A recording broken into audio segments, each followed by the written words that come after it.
जयपुर, जहां पर सीएम भजनलाल शर्मा संबोधित कर रहे हैं, सुनाएंगे। मिला उसके बाद 1994 में 93-94 में उत्तर प्रदेश के चुनाव थे, तो आपको सबसे बड़ा टास्क मिला था एटा और इटावा, क्योंकि उस समय मुलायम सिंह जी वहां चुनाव लड़ते थे।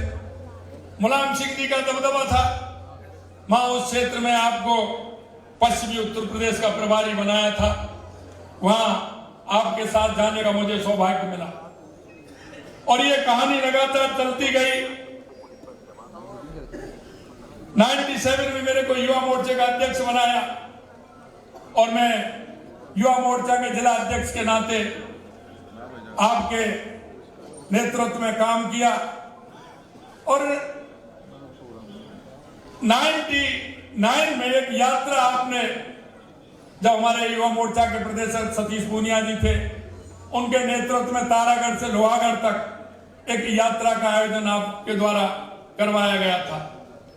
मैं उस समय जिला अध्यक्ष था, तो आपका मार्गदर्शन हमेशा मिलता था और वो यात्रा एक ऐसी यात्रा थी, क्योंकि 98 में हम चुनाव हारे थे। पहली बार माननीय हमारे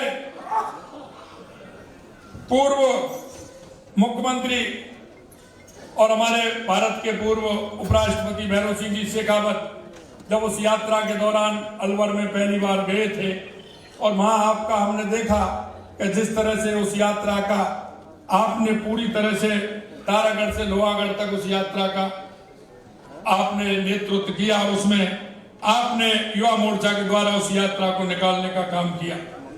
यही नहीं, 2004 के अंदर झारखंड का चुनाव हुआ, जहां प्रभारी थे। प्रभारी होने के नाते आपने मेरे को भी वहां आमंत्रित किया, मैं भी वहां गया। 8-10 कार्यकर्ता भी मेरे साथ थे, लेकिन वो समय वो था जो नक्सलवाद झारखंड के अंदर बहुत बड़ी तादाद में था और पीक टाइम पे था। बहुत बड़ा आंदोलन नक्सलवाद का चल रहा था और वो नक्सलवाद को चलते हुए आपको टास्क दिया था कि आप झारखंड के प्रभारी हैं। मैं वहां गया, जिस होटल में हम रुकते थे उसी होटल में आप रुके हुए थे। आपको मालूम पड़ा कि मैं वहां से प्रचार करके और मिलकर के मैं लेट आता हूं। एक घटना हो गई थी, एक दूसरे राजनीतिक दल की एक गाड़ी थी, उस पर हमला हुआ और उसमें 4 लोग मारे गए थे। सुबह अखबार में आया, भाई साहब ने सुबह 8 बजे मेरे को बुलाया और बुला के मेरे को डांट दी कि आप शाम को बहुत लेट आते हो, आप 6 बजे पहले, 5:30 बजे, 6 बजे पहले आप होटल आ जाया करो। मैंने कहा भाई साहब क्या हो गया? पहले तो भाई साहब ने मेरे तरफ अखबार फेंका कि आप अखबार देखिए आज इसमें क्या आया है। मैंने उस अखबार को पलटा, देखा, मेरी समझ में कुछ नहीं आया उसमें क्या आया है। भाई साहब ने बताया ये क्या लिख रहा है?